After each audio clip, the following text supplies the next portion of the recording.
Eu quero ministrar uma palavra de Deus para a tua vida hoje. Eu quero saber quem quer receber essa palavra. Essa mensagem Deus está falando comigo já há semana. E o tema que Deus me deu é por 40 minutos. Fala comigo, por 40 minutos. De novo, por 40 minutos. Por que Ele tem esse tema? Desde já eu digo a você que Deus pode mudar uma realidade em 40 minutos. Apóstolo, Deus não mudou em 40 dias, 40 anos, 40... O que eu posso fazer hoje em 40 minutos? A Bíblia hoje, narrativa que vamos ler, ela vai mostrar a história de um rei que estava tão doente que a doença dele era mortal. E quando o profeta chega no palácio do rei, aonde eu diria a você que nasceu uma esperança de que naquele momento a história mudaria, piorou.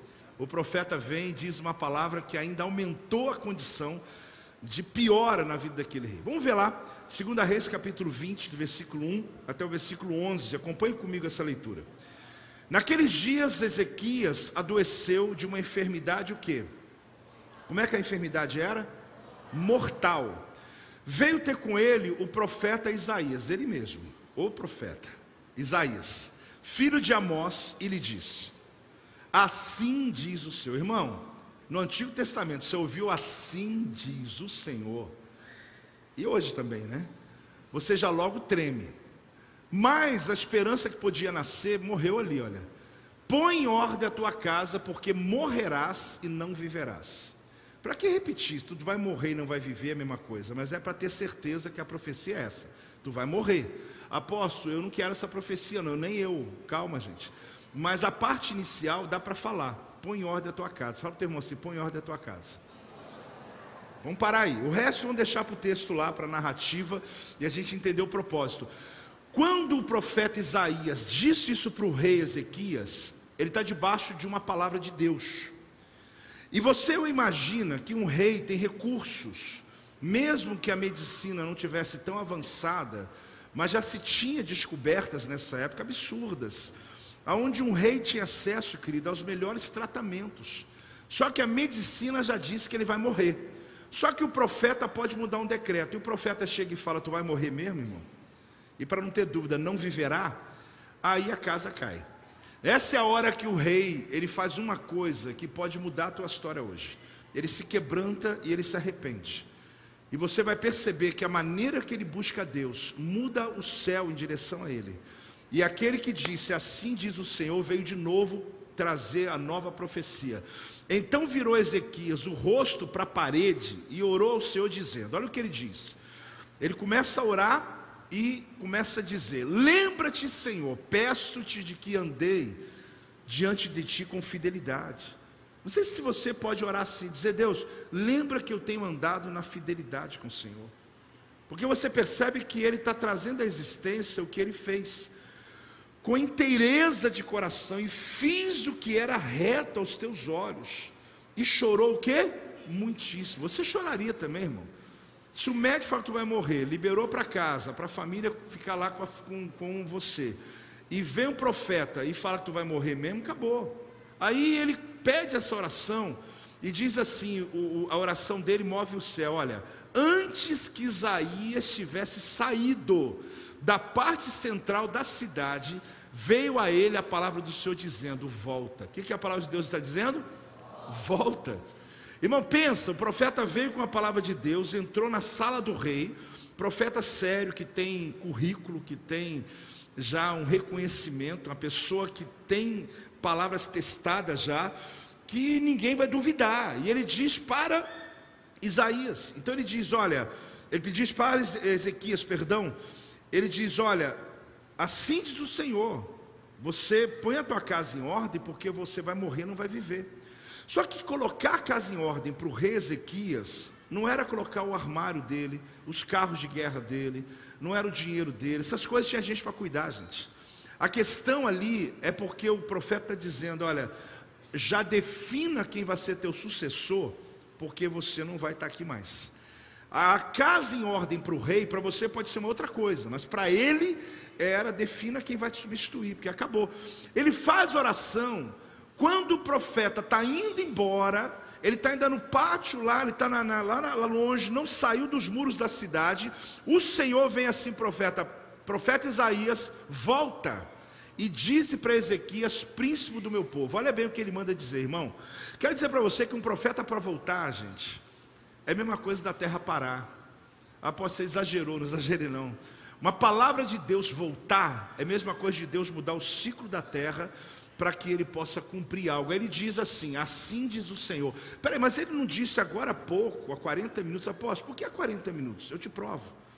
Porque é por 40 minutos. Que uma história que hoje é essa, amanhã pode ser outra. Que um decreto hoje pode ser de morte, pode ser de vida. Que um decreto pode ser de falência, pode ser de sucesso. 40 minutos. Quem crê que Deus pode fazer em 40 minutos? É isso, olha, 40 minutos. Olhe bem. Aí Deus está dizendo, olha, assim diz o Senhor, o Deus de Davi. Agora mudou um pouquinho a narrativa. Teu pai, ouvi a tua oração e vi as tuas lágrimas. Eis que eu te curarei. Ele não ia morrer e não ia viver. Aí Deus está dizendo, eu vou te curar. Aí tem um detalhe, ele não só cura, mas dá destino. Ele fala, daqui a 3 dias você vai subir na casa do Senhor. Irmão, devia estar morrendo, já não está nem andando, já está esperando a morte.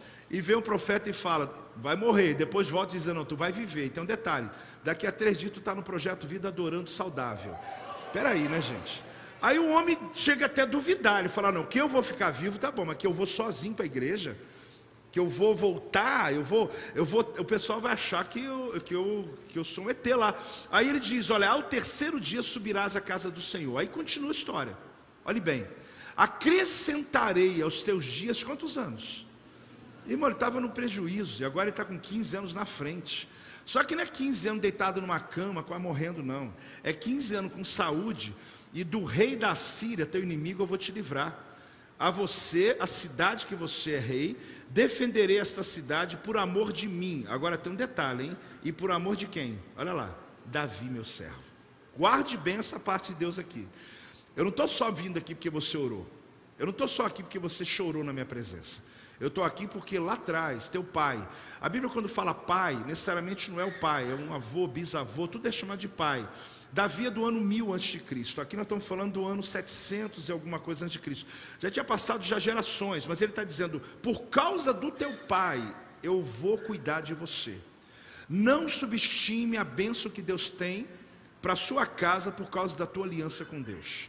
Não subestime o quanto Deus traz livramentos para a tua família, para os teus filhos, por causa do quanto você tem sido fiel ao Senhor. Tem um amém aí, gente? Agora ou não? A gente não entende o poder que há de uma aliança com Deus. Aí disse mais a Isaías, disse mais Isaías, tomai uma pasta de figos, e tomaram-no e puseram sobre a úlcera, e ele recuperou a saúde. Aí você diz assim, apóstolo, mas aí a pasta de figo que curou, irmão, a pasta de figo curou do mesmo jeito que os 7 mergulhos de Naamã curou ele. Do mesmo jeito que o tanque de Siloé curou o cego. O tanque de Siloé não cura, essa pasta, se pasta curasse, já tinha usado antes. É porque quando Jesus fala assim, agora lança a rede, segundo a palavra de Deus, você vai pescar muito. Vai lá no Jordão e mergulha, segundo a palavra de Deus, você será curado. Porque não é o fato, é a palavra que foi liberada. Ele disse, vai lá e põe a pasta. Curou. Ezequias, o homem curado, tá, gente? Disse a Isaías, porque ele sentiu que mudou. Só que ele está ainda na dúvida, porque agora há pouco eu ia morrer, como é que agora ele vem dizer que eu vou viver? Aí ele fala, Isaías, me desculpa, qual será o sinal que o Senhor vai me curar? Olha bem a petulância dele. Olha, tudo bem, mas eu quero saber qual sinal que eu tenho. Porque você vai embora, depois tu volta aqui de novo. Eu quero saber qual a certeza que eu tenho que essa palavra é a última palavra de Deus. Então tá bom. E que ao 3º dia eu vou lá para a igreja adorar a Deus. Me dá aí um sinal. A Isaías, o que ele fala com ele? Olhe bem, vê se está bom para você. Respondeu Isaías. Ser-te-á isto da parte do Senhor como sinal de que ele cumprirá a palavra que disse? Se ele adiantar a sombra 10 graus ou os retrocederá, então disse Ezequias, é fácil que a sombra adiante 10 graus. Tal, porém, não aconteça antes que ele retroceda 10 graus.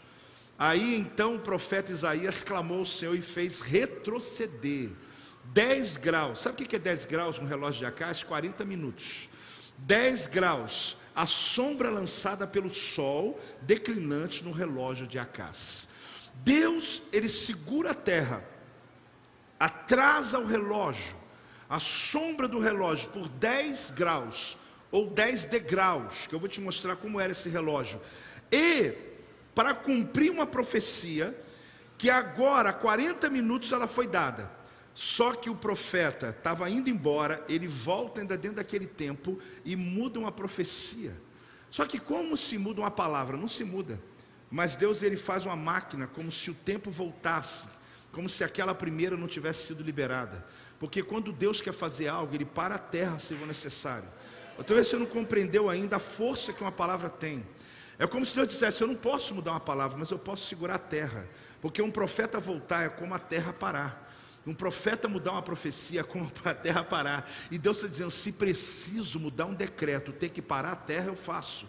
Porque se você se encanta com Deus parar a terra, você não sabe o que Ele fez de muito maior que isso. É parar o céu, mandando o próprio Filho na terra, para que Ele pudesse morrer por você, para que mudasse todo o decreto de morte que estava sobre a tua vida.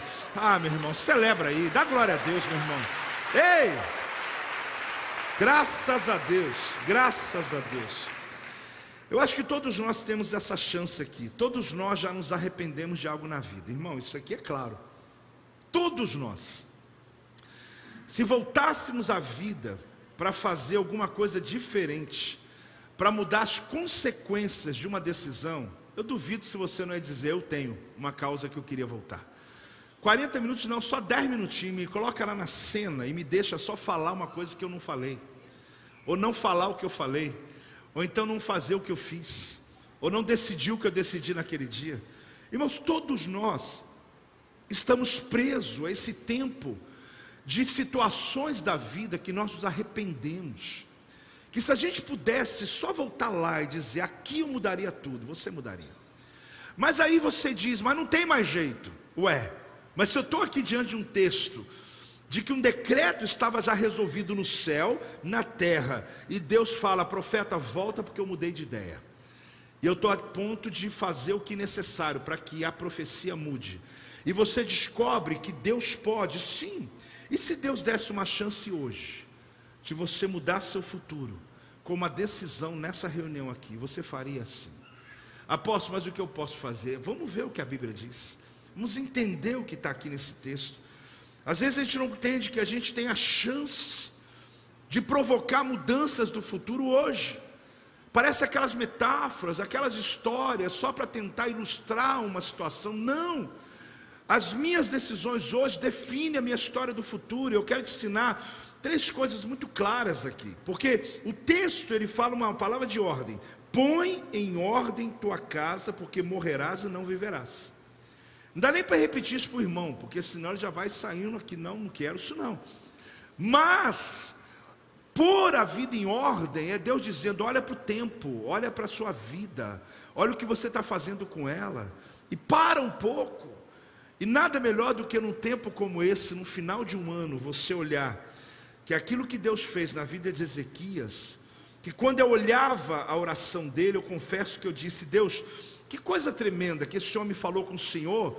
Ele chorou muito, colocou a cara no muro, a cara na parede e começou a chorar. Eu falei, Deus, se eu colocar a cara na parede, chorar e pedir ao Senhor misericórdia, o Senhor vai mudar decreto? Não. Porque não tem a ver com a oração que ele fez, tem a ver com aquilo que ele fez atrás. Ele está dizendo, lembra, Senhor, que eu sou fiel ao Senhor. Lembra, Senhor, que eu tenho andado em retidão contigo. Não tem a ver com hoje. Porque muita gente chora e nada muda. Porque as pessoas pensam que Deus se move pelo choro, Deus se move pela palavra. E às vezes a gente não entende que ali tem um princípio. Ele está dizendo o quê? Ele está dizendo, Isaías, volta lá, mas lembre a Ezequias que eu estou fazendo isso por causa do pai dele. O pai dele era Acás, ok, mas ele era descendente sanguíneo de Davi. Então Deus está dizendo, por causa de um dia, Davi, o homem que andou comigo, fez aliança comigo, eu estou agora abençoando a geração dele, você é da geração dele. E é por causa de uma aliança que eu estou mudando o decreto. Só que você diz, mas eu não sou descendente de Davi, mas Você hoje, por filiação, você tem a bênção de Deus, porque quando você confessou Jesus como Senhor e Salvador da tua vida, você se torna família de Deus, filho de Deus. A Bíblia diz isso, herdeiro de Deus. E ali você tem essa mesma autoridade de clamar a Deus, que não é por você, é por causa do sacrifício que aconteceu lá na cruz do Calvário. Então aqui me mostra que mais do que uma oração, do que um choro, mas é um quebrantamento. De 3 coisas que eu quero te ensinar hoje, já estou ensinando. A primeira é: o nosso ir faz o caminho. Fala comigo. O nosso ir faz o caminho. A gente não tem a dimensão do que uma escolha feita hoje determina o nosso futuro. Futuro dos filhos. A gente começa a tomar decisões na alma. Eu falava do culto profético com intenção de você perceber que é uma chance de você olhar e dizer: peraí, eu sempre faço do meu jeito, deixa eu tentar ouvir Deus antes de tomar decisões. Ah, mas eu fui promovido, eu já vou. Pergunta a Deus. Meus filhos vão fazer faculdade, pergunta a Deus. Porque uma das escolhas mais importantes na vida de uma pessoa é reconhecer Jesus. A escolha mais importante na vida de uma pessoa é quando um homem ou uma mulher reconhece Jesus Cristo como Senhor e Salvador da vida dela. Isso é mais importante do que qualquer coisa, do que a profissão, do que qualquer outro assunto da vida dele, do que o lugar que ele vai morar, do que o país. Nada mais importante do que quando ele escolhe o caminho. Por quê? Quando eu escolho o caminho, o meu ir faz o caminho. Eu sempre achei que o caminho já está pronto, eu vou indo nele. Irmãos, é claro que Deus tem um caminho para mim, mas as escolhas que eu vou fazendo na minha vida determinam totalmente o meu futuro. A segunda escolha mais importante da vida foi a que eu fiz há 35 anos atrás, quando eu conheci minha esposa e me casei com ela. Aí você fala: posso estar falando só para poder, já. Não, isso é verdade, eu conto isso para meus filhos. Muitos pais estão se preocupando com a profissão do filho e se esquecem do casamento do filho. Não adianta, ele pode ser o melhor profissional do mundo, casou errado, deu ruim. Vamos ser honestos. Mas não entende isso, porque prioriza outras, não importa, vamos ver, depois que ele se formar, eu quero, irmão, primeiro, pensa no teu filho, conhecer Jesus como Senhor da vida dele, isso não tem nada mais importante da vida. Segundo, com quem vai se casar. Depois vem as outras coisas. Só que às vezes a gente fica tão envolvido nesse humanismo, que a gente começa a olhar a vida pelas escolhas, que elas são físicas, naturais. Não há problema, uma herança para um filho, um projeto, um apartamento que você deixou, não importa. Só que você sabe que tudo isso vai sucumbir se ele se casar errado. Aí alguém já diz assim: apóstolo, então está na hora de eu resolver minha vida, casei errado. Não. Se tu já casou, meu irmão, tudo coopera para o bem dos que amam a Deus. Então não vem com essa conversa não. Deus hoje pega a tua história e Ele é tão maravilhoso, que Ele trabalhar você quer, Ele pega, empurra e diz aqui: meu filho, eu vou te abençoar, mesmo que você lá não me consultou lá atrás, mas eu vou te abençoar. Mas quando eu penso nisso, tem muitos jovens aqui que tem que entender isso, que a escolha, aí por que você está parado nesse tema? Porque é muito importante. Ali, a pessoa, um casal que casa em Deus, eles prosperam muito, porque os dois honram, os dois abençoam, os dois projetam outros. Eles não são competidores, eles são abençoadores. Então é muito lindo isso. Eu falo isso aos meus filhos e quero falar aos meus filhos espirituais, que são vocês, que toda decisão que você vai tomar, pense antes, que o teu ir, ele faz o caminho.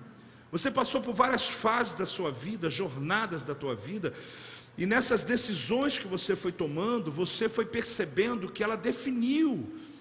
Uma cidade que eu moro, às vezes eu definia a minha geração com quem vai se casar, voltando ao assunto de novo.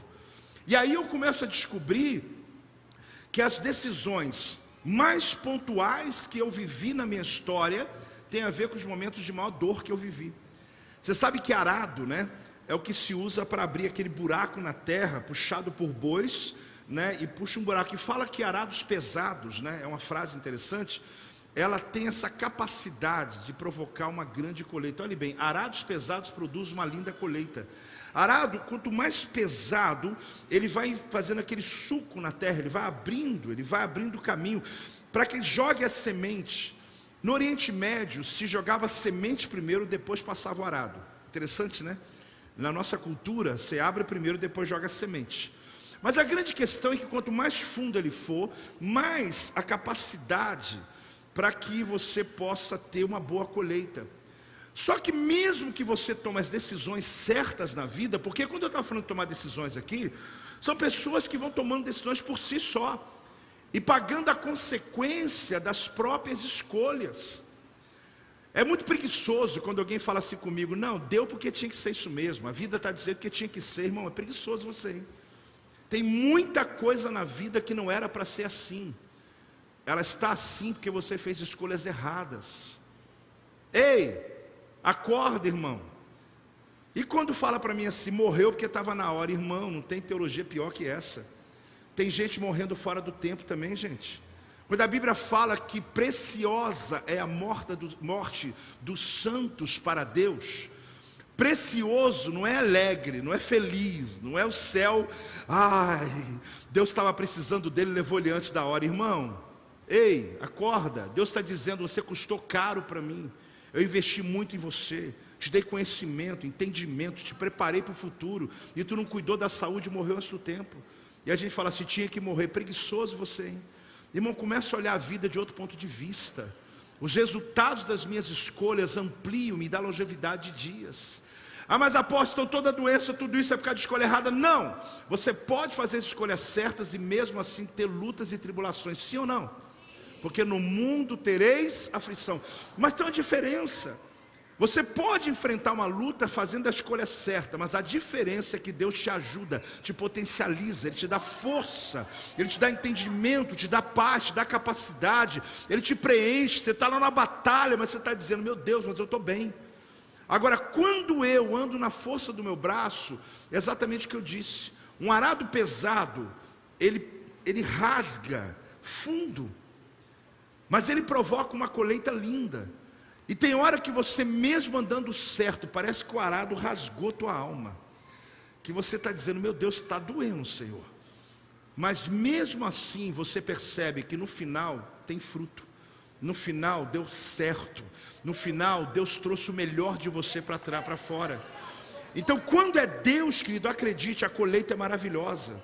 Quando é Deus, querido, é aquela mesma sensação de uma mulher com parto normal, que teve dores de parto, mas que quando pegou aquele bebê no colo é tão maravilhoso, que ela tem dificuldade de lembrar da dor. Por quê? Não é que não doeu, é porque a alegria daquela criança é tão absurda, que ela consegue falar: valeu a pena. Quando é com Deus é assim. Agora quando é sem Deus, é só afundando, afundando, afundando. A pessoa vai acabando com a vida dela, porque ela insiste em andar no caminho dela. Então, querido, o teu ir, fala comigo, o meu ir faz o caminho. O que essa frase que parece filosófica quer dizer? Ela parece não, ela é uma frase que determina que as minhas escolhas vão abrindo o caminho para mim. As minhas escolhas vão determinando as situações da vida. Quando você decidiu vir aqui hoje, você acha que é uma coisa só assim, aleatória? Você escolheu Deus. Falei: eu escolhi Deus. Ei, mas não é só porque você veio domingo na igreja, é porque você está decidindo fazer assim com a tua vida. Escolher Deus. Na hora que tem aquele monte de luz, você fala: eu quero aquela, que aquela ali vem do Senhor. Quando você vê um monte de oportunidades, em final de ano, irmão, tem muito, hein? Tem bastante holofote aí brilhando, hein? Tem um pessoal que some agora, volta só depois do carnaval. Está amarrado em nome de Jesus. A apóstola falou que volta na quarta-feira de cinza, todo quebrantado, todo moído, né? Quaresma, sei lá. Sabe o que acontece, gente? Isso já passou na tua vida. Você escolheu Deus. Você escolheu Deus. Essa época, dia 31, você estaria em outro lugar, mas você não vai estar não, porque você entendeu que a tua vida hoje está na mão dele, é prioridade da tua vida. Mas não pode ser um peso, não pode ser uma religião, tem que ser uma gratidão que eu tenho a Deus. A palavra é essa: põe em ordem a tua casa, porque morrerás e não viverás. Irmãos, para Ezequias, você já sabe qual o motivo dessa frase: escolha o teu sucessor logo. Agora, se eu fizer uma pergunta para você, que sentido essa frase tem para você se eu falar: põe em ordem a tua casa hoje? Apóstolo, meu guarda-roupa. Tá brabo. Toda semana eu falo, eu vou colocar aqui guarda-roupa em ordem. Você acha que isso está fora do projeto? Não, está dentro. É aquele carro, né, irmão? Aquele tabernáculo de 4 rodas. Que vou te falar, ele está andando na misericórdia. O óleo está queimando, irmão. Troca óleo pelo menos, irmão. Pneu. A vida, querido, lhe dá a oportunidade de colocar em ordem coisas da vida. E às vezes, no final de ano, é lindo fazer isso. Você falar, peraí, deixa eu olhar aqui minha casa. Dá para arrumar esse quarto aqui antes de acabar o ano. Dá para colocar esse guarda-roupa em ordem. Essa porta que está caída aqui, que eu estou só toda hora colocando. O pé da cama caiu, tu colocou 2 tijolos. Você falou que era provisório, gente. Só que está lá, tem 6 meses. Aí você fala, me sinto seguro com esse tijolo, está lindo. Eu botei cobri ele, Ronan, está lá. Sabe, irmão, troca essa cama, pelo amor de Deus. Põe em ordem, tem a ver com isso também. Pode acreditar. Só que honestamente você vai perceber que envolve também sua alma. Irmão, perdoa logo. Quem está sofrendo é você. Põe em ordem esse negócio da tua vida aí. Tem que perdoar, perdoa. Esse final de ano, como agora a semana que vem, muitos vão estar em festividades com a família, porque as famílias se reúnem. Tem gente que você não vê há um ano e que vai reunir. E tem gente que você vai visitar, aí tu chega lá, tem uma árvore de Natal na sala, você está amarrado em nome de Jesus e está o diabo aqui. Irmão, pelo amor de Deus, irmão. A gente sabe que Jesus não nasceu em dezembro, a igreja aqui já sabe. Desculpe decepcionar quem não sabia.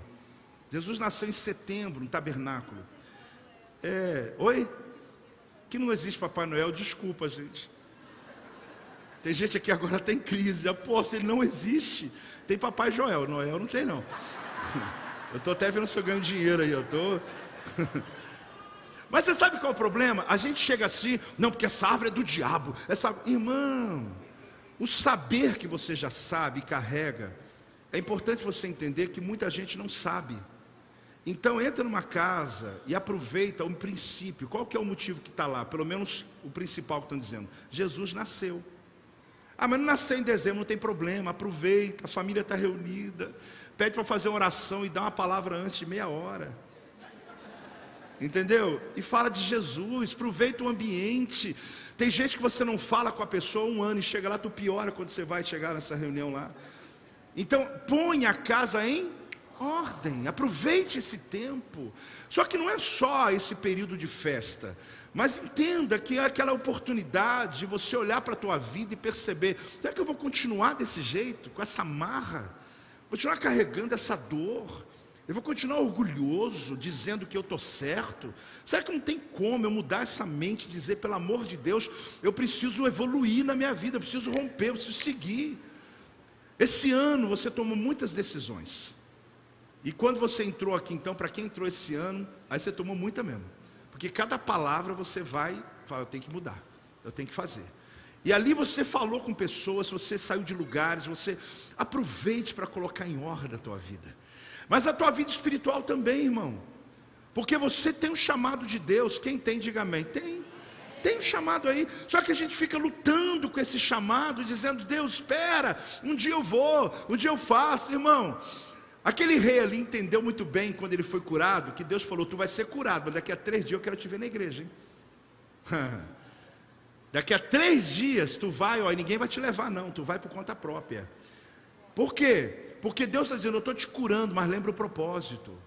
O que a gente não compreende é que alguns livramentos de Deus, eles acontecem porque Deus tem planos na nossa vida, e que Ele agora está te dando uma chance para você realizá-los.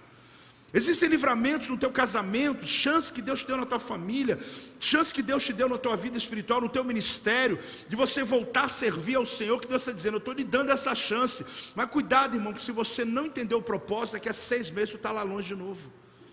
Porque todo o plano de Deus, ele tem uma sequência, ele tem um caminho. Então a segunda coisa que você tem que aprender hoje, quebrantamento pode mudar decretos. Fala comigo, quebrantamento pode mudar decretos. Vamos lá no texto de novo, 2 Reis 22:3, olha lá. Então virou Ezequias o rosto para a parede e orou ao Senhor dizendo, lembra-te, Senhor, Peço-te que andei diante de ti com fidelidade, com inteireza de coração, e fiz o que era reto aos teus olhos, e chorou muitíssimo. Irmãos, esse rei, ele faz uma coisa que surpreende. Ele podia ter dito para o profeta o seguinte: eu sou rei, quem é você para vir falar uma coisa dessa? Ele olhou e falou: eu vou morrer mesmo. Mas ele se arrepende, ele se quebranta. Irmãos, um arrependimento genuíno, não é chorar não, tá? Porque choro sem palavra não resolve nada a vida de ninguém. Eu volto a dizer, não tente emocionar Deus com teu choro, porque Ele não poupou nem o seu próprio filho. E Ele não vai poupar vocês pelo choro, Ele vai poupar você pela palavra. Quando você usa a palavra, Ele está dizendo: lembra da minha fidelidade, lembra disso, lembra daquilo. E Deus falou: eu lembro de Davi também. Aí Deus falou: profeta, olha o que Deus fala, olha. O profeta Isaías diz a palavra: antes de Isaías chegar, ter saído da parte central da cidade, ele está indo embora. O profeta profetizou, meu Deus, as costas, foi embora, está indo embora. Veio a palavra do Senhor dizendo: volta. Irmãos, volta e diz outro decreto. Você pode estar até agora, você pode estar aqui hoje, debaixo de um decreto que envolve morte, que envolve dor, que envolve doença, que envolve falência, que envolve problemas financeiros, que envolve um casamento que está na beira do precipício, que envolve filhos que estão desviados longe de Deus, que envolve coisas que estão te tirando o sono. Irmão, em 40 minutos Deus mudou uma história. Em 40 minutos o profeta foi e falou. Antes de terminar 40 minutos ele volta, e ele diz: assim diz o Senhor, mandou voltar aqui e dizer para você: você não vai morrer mais, você vai viver. E não só vai viver, Deus está te dando 15 anos de vida. E Deus está te dando vitória contra os seus inimigos. E Deus está dizendo que você vai entrar sozinho na presença dEle daqui a 3 dias. Você vai no culto adorar o meu nome, o nome do Senhor. Aí você descobre por que Deus faz isso na vida de um rei. Será que foi só porque ele chorou? Não! Porque ele se quebrantou, porque ele se arrependeu. Uma atitude tua honesta diante de Deus, ela pode mexer no relógio de Deus. Sabe por quê? O relógio voltou, a pergunta: e você? O relógio voltou e você? Mas que relógio que voltou? Vamos lembrar a narrativa? Então o profeta Isaías chamou o Senhor e fez retroceder 10 graus a sombra lançada pelo sol declinante no relógio de Acás. O relógio de Acás tem modelos. Um deles é esse que a gente tem aqui na foto, que era usado ali naquela haste. Você percebe que embaixo tem uma sombra. Ele era colocado de maneira muito intencional, com o declínio do sol, com o nascer do sol, para que dali você pudesse ter não só hora. Irmão, isso aqui é uma das revoluções, evolução. Isso aqui é mais do que inteligência artificial hoje. Isso aqui na época, pensa num tempo que o tempo e estação era movido assim: hora sexta, hora nona, final do dia, não tinha hora. E de repente você tem hora que dá para saber 1/3 pelo menos, 12:20, 12:40. Para você é fácil, você tem segundo, você tem minuto. Mas naquela época isso aqui foi uma revolução. Pela sombra dava para saber assim: são 3:20 da tarde. Fora isso, ninguém sabia o que era hora. Até então a Bíblia nunca falou de relógio, é a primeira vez. Só que a Bíblia está falando de um relógio por quê? Porque Deus está falando: eu vou retroceder 10 graus. E que também tinha um relógio de degraus, tá? Que era o degrau, e à medida que a sombra ia tomando os degraus, perdão, ali dizia 10 degraus. Só que ali está falando o quê? Está falando sobre o tempo da época, que era medido dessa maneira. 10 graus equivale a 2/3 de uma hora, 40 minutos. E por isso hoje o tema é por 40 minutos. Para você nunca mais se esquecer que um dia um profeta tinha liberado um decreto e foi embora. Para isso ser retrocedido é a coisa mais impossível do mundo. Mas ele volta. O rei, quando ouve a palavra, fala assim: mas como eu terei certeza que o Senhor está falando mesmo? Ele diz: está bom para você se Deus retroceder o relógio? Por que Deus estava dizendo aquilo? O que o profeta está dizendo? É como se o tempo que eu falei e fui embora e voltei não tivesse existido. É como se Deus parasse a terra para dizer, para ele não dizer que teve que mudar uma palavra, ele segurou a terra para mudar o tempo. E ali o profeta disse: Senhor, segura 10 graus. E segurou.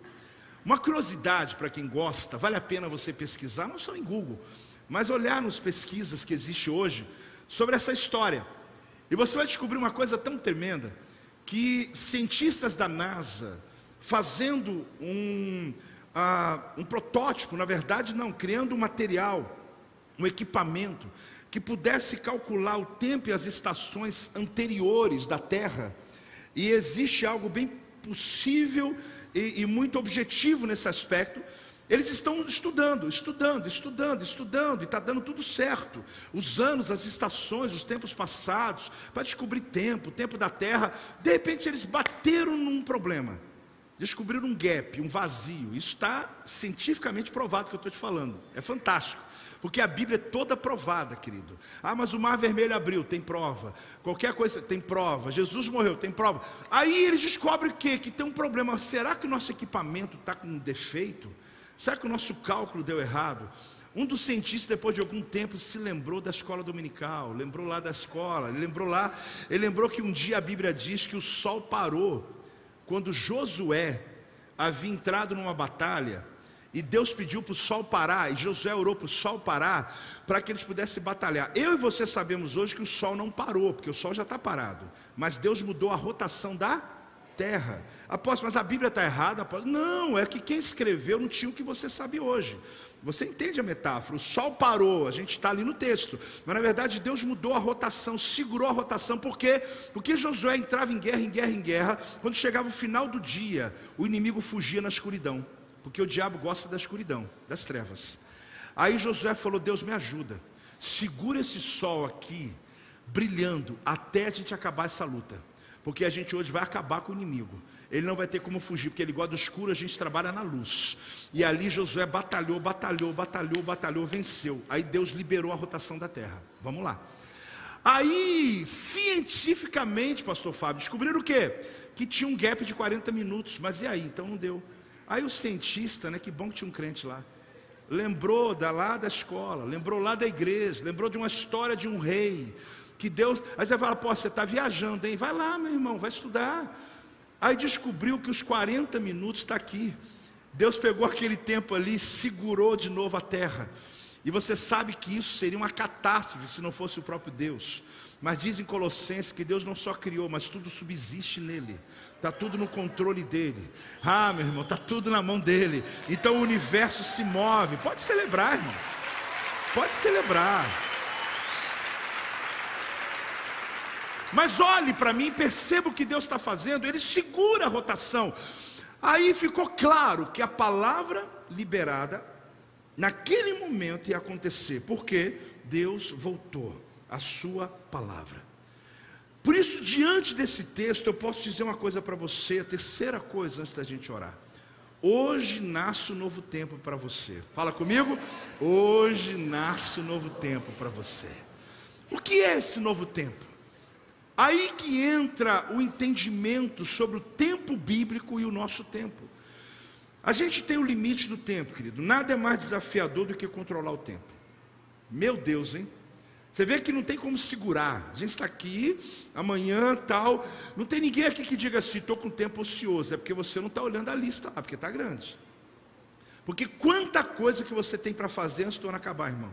Ainda mais que eu mandei você colocar a tua casa, tirar o tijolo lá, aquelas coisas, né? Então, meu irmão, tem a coisa para fazer. Agora, eu olho a vida e percebo o seguinte: eu estou preso a um tempo. Porque em Eclesiastes 3 fala sobre o tempo debaixo do sol. Todo filho de Adão, como eu e você, nascemos debaixo do tempo do sol, chamado Cronos. Por isso envelhecemos, por isso nascemos, por isso morremos, por isso dependemos desse tempo. Só que o nosso Deus não está aqui nesse tempo, irmão, presta atenção. A gente ora a Deus com aquele limite que é nosso. A gente por isso não entende que Deus pode fazer em 40 minutos aquilo que você acha que ele tem que demorar 40 dias, 40 meses. Ah, eu pago essa dívida, daqui uns 2 anos eu consigo. Meus 60 anos eu zero esse negócio. Irmão, isso é o teu tempo, está normal para você. Mas Deus do céu, que está acima do tempo, que não é escravo do tempo, quando libera uma palavra, Ele está acima da vida, Ele é Senhor da vida, Ele é Senhor do tempo. Quando Ele libera, Ele não está preso ao teu cronos, ao teu tempo aqui. Aliás, eu vou dizer uma coisa para você. Vou dizer uma coisa para você. Quando se fala de Deus, quando se fala da existência de Deus, baseado no tempo, Deus não existe. Apóstolo, Deus não existe. Eu só podia ter acabado essa pregação antes. Antes de eu responder sobre Deus não existe, deixa eu te falar uma coisa. Vai fazer daqui a 20 segundos, 40 minutos que eu estou falando. E eu quero dizer uma coisa para você, querido. Por 40 minutos é porque eu sei que esse tempo que eu estou falando, Deus pode mudar decretos aqui. Eu estou chamando a existência um texto, 10 segundos, daqui 10 segundos, 40 minutos que eu estou falando. Você sabe o que são 40 minutos para você? Apóstolo, nem vi passar. Para o céu pode ser uma eternidade. Porque Deus não precisa de tempo que você tem para poder fazer nada. Ele faz em segundos aquilo que você demoraria meses. Levante suas mãos que eu quero profetizar esses 40 minutos. Pai, em nome de Jesus, debaixo da tua palavra liberada, nesse texto, na história de um homem que o Senhor muda para a terra por causa de um decreto que tem que ser mudado. Eu declaro que esses 40 minutos que eu estou falando aqui, o Senhor, o Espírito Santo de Deus está movendo corações. Porque nos arrependemos não por palavra do apóstolo, porque o Senhor está fazendo a obra. Mudamos de atitude porque a tua palavra nos constrange.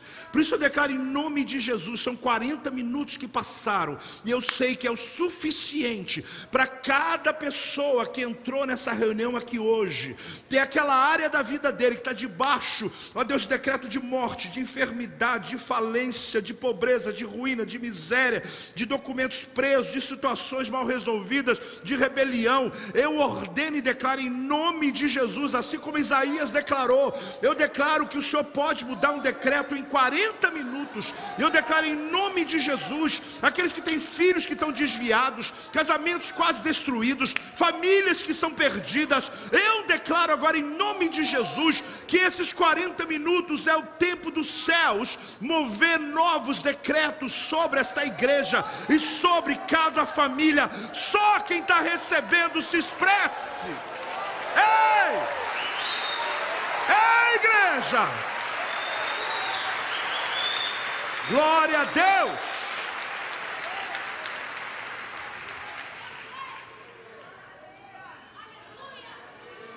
Glória a Deus! Glória a Deus! Eu creio nisso, irmão, eu creio. Por 40 minutos, 10 graus do relógio de Acás, 40 minutos do nosso relógio. Sabe por quê, gente? A palavra é verdadeira em qualquer tempo e estação. Os teólogos é que dividiram a palavra em sistemáticas, colocando teologia disso, teologia daquilo. Amém, a gente tem isso para poder estudar. Os teólogos que estudaram o tempo e as estações, deixa eu te falar uma coisa, Deus não existe. Apóstolo, mas aí como? Me explica esse negócio. Vamos lá então, coloca a frase aí para a gente entender. Por quê? Porque se ele existisse, ele teria data de nascimento. Se ele existisse, ele teria a data para morrer. Se ele existisse, ele teria que envelhecer junto com a gente. Mas ele não existe, ele é. Ele é. Ei! Ele é! Ele é! Ei! Acorda, meu irmão! Ah, mas um ateu chegou para mim e falou que Deus não existe. Você fala, uau, você está certíssimo. Fala para o ateu, ele está certíssimo, ele não existe mesmo. Porque ele não é medido pela minha existência, ele não é medido pelo meu cronos, ele não é medido, ele não nasceu, não tem que morrer, não tem que envelhecer. Ele sempre foi, sempre será, ele está fora do tempo. Por isso quando ele te dá um decreto, ninguém pode paralisar uma palavra de Deus na tua vida, meu irmão.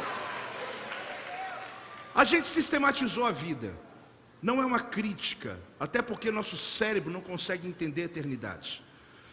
Se você ler uma Bíblia cronológica, tu fica perdidinho, sim ou não? Por quê? Porque a Bíblia que está segundo a cronologia do tempo, para quem já decorou Gênesis, Êxodo, Levíticos, decorou lá Mateus, Marcos, Lucas, João, enfim. Sabe o que acontece na cabeça da gente? A gente não acha mais os livros da Bíblia. Quem está entendendo? Por quê? Porque eles não estão em ordem cronológica, eles estão ali no tempo que foi distribuído. Mas olhe para mim, não é problema se está ou não está em ordem cronológica. O problema é que a gente começa a olhar a Bíblia, que sistematizaram ela de um jeito, colocando tempos. Irmãos, os arqueólogos estudam os tempos, está lá. Eu preciso saber para te ensinar, e é bom saber. As nossas escolas aqui da igreja vão te ensinar as divisões das coisas. Na teologia se dividiu toda a teologia, a Bíblia inteira assim. Isso aqui é estudo do pecado, ramatologia. Isso aqui é estudo da salvação, soteriologia. Apóstolo, está falando grego para mim. Aí vai, continua. Aí cada um deles, você começa a descobrir que Deus nunca dividiu nada disso. Aquilo ali é para a gente poder melhorar um pouquinho nosso conhecimento daquilo que é tão amplo. Só que a Bíblia é uma carta de amor, de Gênesis a Apocalipse. Pegaram a Bíblia e dividiram em Antigo e Novo Testamento. Aí vem um Pedro Boy e fala assim, não, porque está no Antigo Testamento, irmão, é Bíblia, irmão. Quando eu leio o Salmo, olha para mim, ele é atemporal. 3.000 anos atrás ele foi escrito, para mim não importa, ele está vivo hoje aqui na minha história. Só que o indivíduo quer trazer para você uma teologia que te rouba a fé, dizendo, não, isso aí foi passado. Um dia disseram para mim, não, porque apóstolo é coisa do passado, irmão, vai ler Bíblia. As pessoas começaram a dividir. Não é problema, eu tenho que fazer isso para ensinar também. Mas você tem que entender que Deus não está preso a tempo. Deus não está preso a nada disso. O tempo que você mexe é o tempo que está no seu crono. Se você chegar para alguém na rua e falar assim, ei, amigo, fala para mim que dia é hoje? Não sei. Aí você fala assim com ele, que horas são? Não sei. Aí você fala, que semana que está? Também não sei. E o mês? Nem imagino. E o ano? Irmão, pode internar, é maluco. Porque não tem jeito de viver sem saber o tempo. Apóstolo, quando eu estou no meu sítio lá, nem sei que dia é. Irmão, sabe? É só chegar uma continha que tu rapidinho lembra. Tu sabe. Tu não é maluco, tu sabe o dia. A grande questão é que a gente sabe que nós vivemos nesse tempo e não temos como fugir. Até porque a barba fica branca, as coisas acontecem, não tem jeito. Mas, meu Deus, não está preso esse tempo. Como se refere na Bíblia o tempo de Deus? Quem quer aprender, diga amém. Então tá, eu já vou te ensinar e a gente vai orar, mas eu preciso que você preste muita atenção. A preocupação de Deus não tem a ver com o dia, mas com quem estava lá. A questão é quem estava lá na história. Por exemplo, no ano da morte do rei Uzias, mas que ano que foi? Não importa. Importa que o rei Uzias morreu e Isaías viu o Senhor. Porque o que importou para Deus ali foi que um homem de Deus teve uma visão do trono. Agora, o ano que isso era, deixa para os teólogos. Deus está preocupado com tempo e lugar. Ele está preocupado, aliás, com pessoas e lugar. Pessoa e lugar define o tempo de Deus. Apóstolo, não estou entendendo ainda. Você vai entender.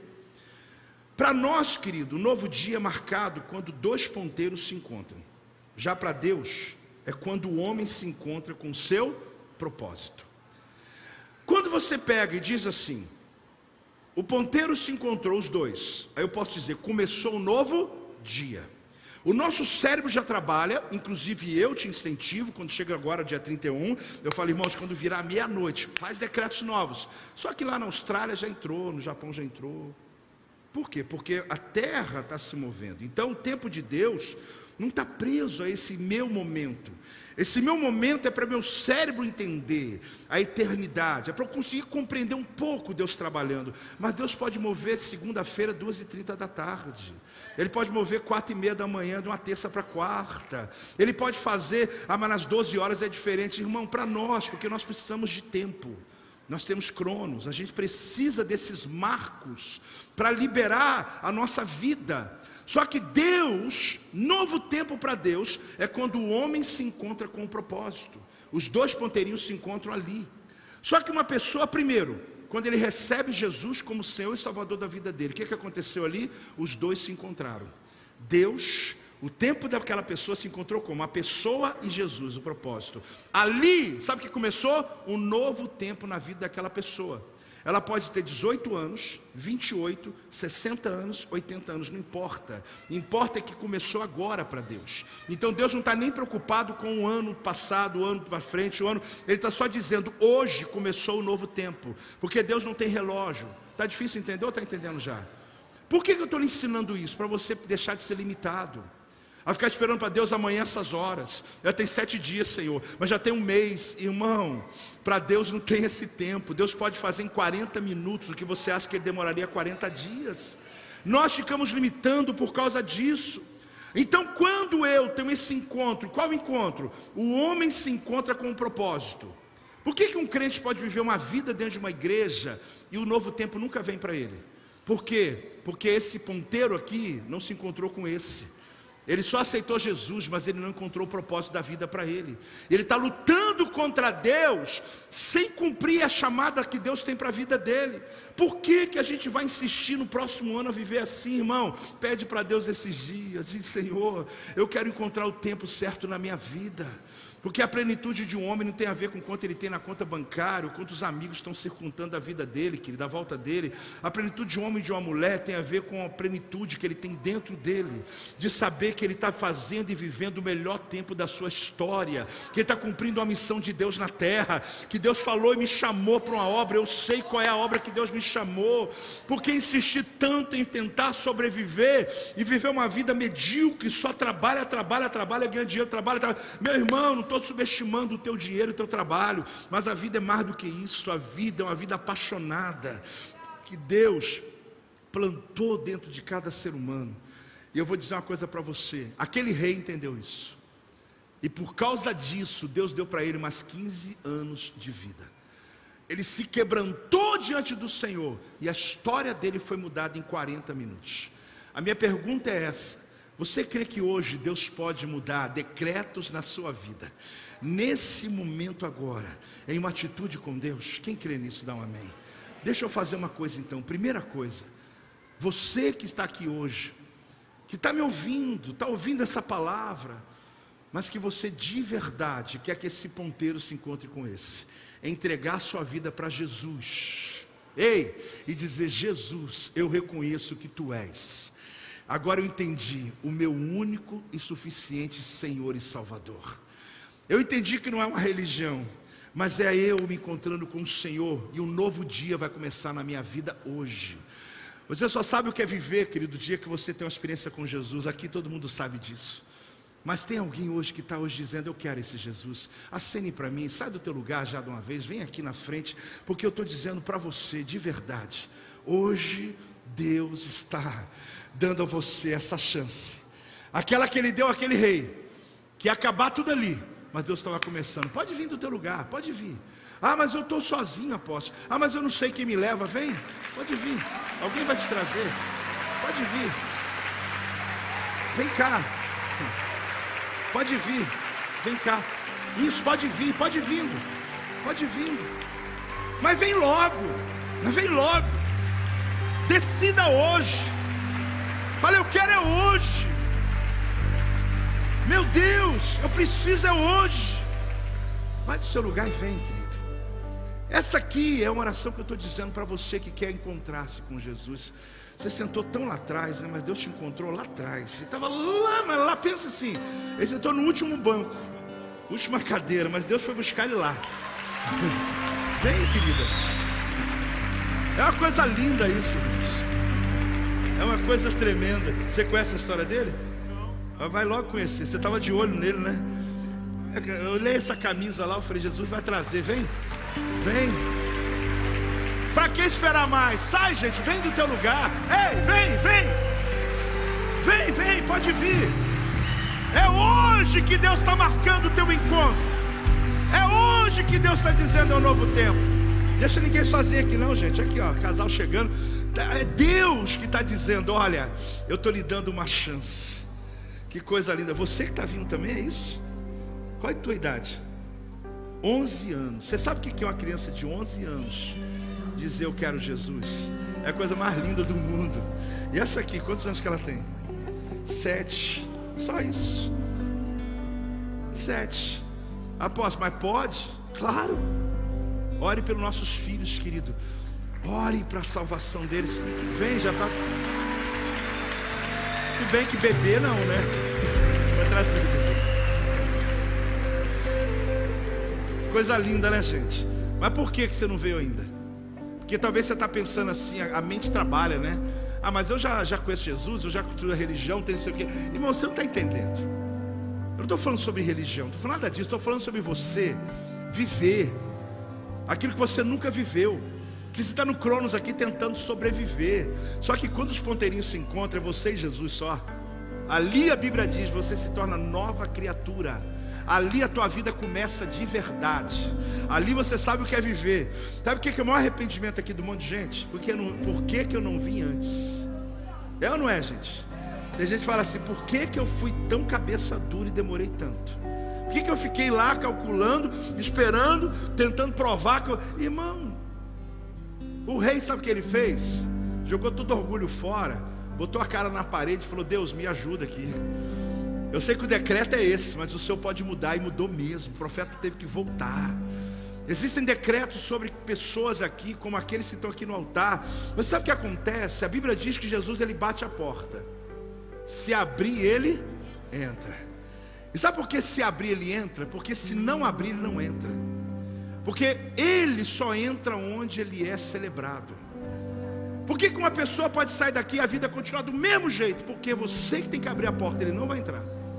Agora, se você entrar, ei meu Deus, se você abrir, perdão, ei meu Deus, sabe o que acontece? Ele fala: meu filho, agora eu posso fazer. Você está me dando, vem querida, vem. Ei, se você fizesse mais alto, se você celebrasse mais alto, Deus ia salvar. Mas ó, tá vindo, ó, Deus ia salvar. Se você fizer mais alto, Deus vai fazer a obra completa. Isso, vem mesmo, vem celebrar, vem celebrar. Ei, coisa boa, que maravilha, que festa. Cada um que chega aqui, irmão, é uma festa no céu. Aqui já chegou, está abraçando mais um, né? Ninguém abraçar, tu abraça mesmo. A consolidação é muito linda, irmão. Se você ficar aí, né? O irmão ali, quando você viu, né? Você já falou: eu vou lá junto lá. Me chamou mais a atenção que você estava lá atrás. O que você pensou assim? Vou ficar aqui, acabar o culto, eu vou embora. Chegou atrasado, não tá. É, mas Deus mexe no tempo para você. Não tem atraso não. Tem mais alguém, não tem? É só dizer sim. É só dizer sim. Que Jesus fala: agora eu posso agir. Porque enquanto você não diz sim, ele não pode. Aí ó. Aí ó. Tem festa ou não tem, igreja? Ah! Ei! Você sabe o que eu amo mais nisso? É que parece uma coisa tão simples, mas a Bíblia fala: olha, se você confessar, é confissão, é eu declarar: Jesus, tu és meu Senhor. Opa, vem.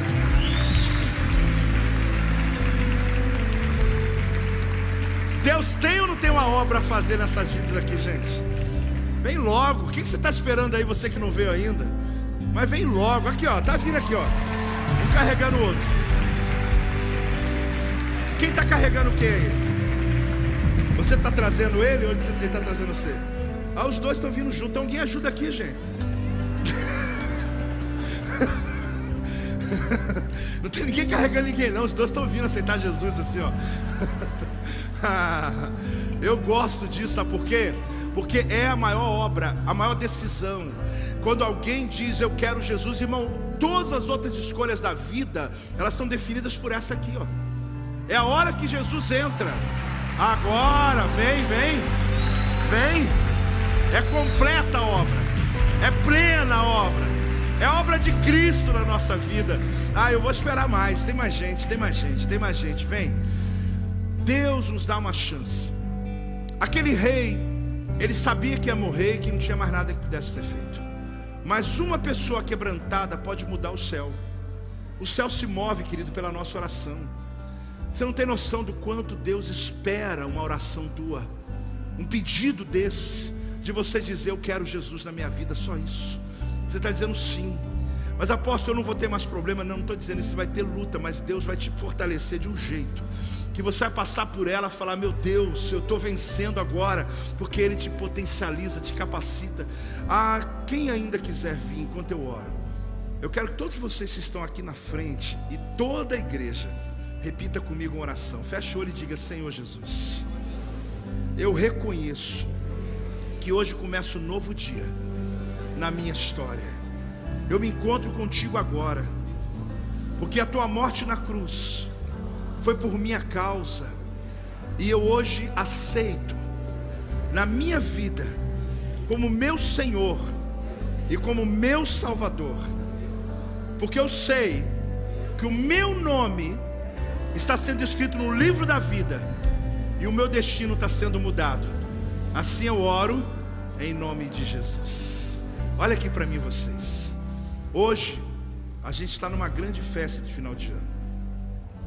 Ainda não o último culto, mas a gente está assim já vivenciando um ano de muita gratidão a Deus. Mas vocês não imaginam como vocês alegraram a nossa noite. Vocês alegraram a nossa semana. Vocês alegraram a nossa vida quando vocês vieram aqui. Porque você não está sozinho. Porque sozinho você não vence. Uma brasa fora da fogueira apaga. Você tem que entender que tem um lugar, uma família, um refúgio para vocês. Talvez hoje alguém te trouxe, mas lá na frente você vai vir sozinho. Está igual o rei lá. Tu vai vir sozinho, vai dizer: agora eu vou, porque eu fui abençoado, eu fui alcançado. Lembre-se que aqui é uma família, o lugar do teu refúgio. Eu sou o apóstolo Joel e quero apresentar a tua família. Olhe para trás e veja essa família linda. Obrigado por assistir até aqui. Se inscreva em nosso canal para que você possa acompanhar as nossas pregações e venha fazer parte da família Projeto Vida. Você quer entregar sua vida a Jesus? Fale conosco agora e saiba de uma coisa: há uma prosperidade de Deus em sua direção. Se você quer participar de nossos projetos, você pode aqui mesmo fazer parte disso e tenho certeza que Deus vai abençoar você. Até lá!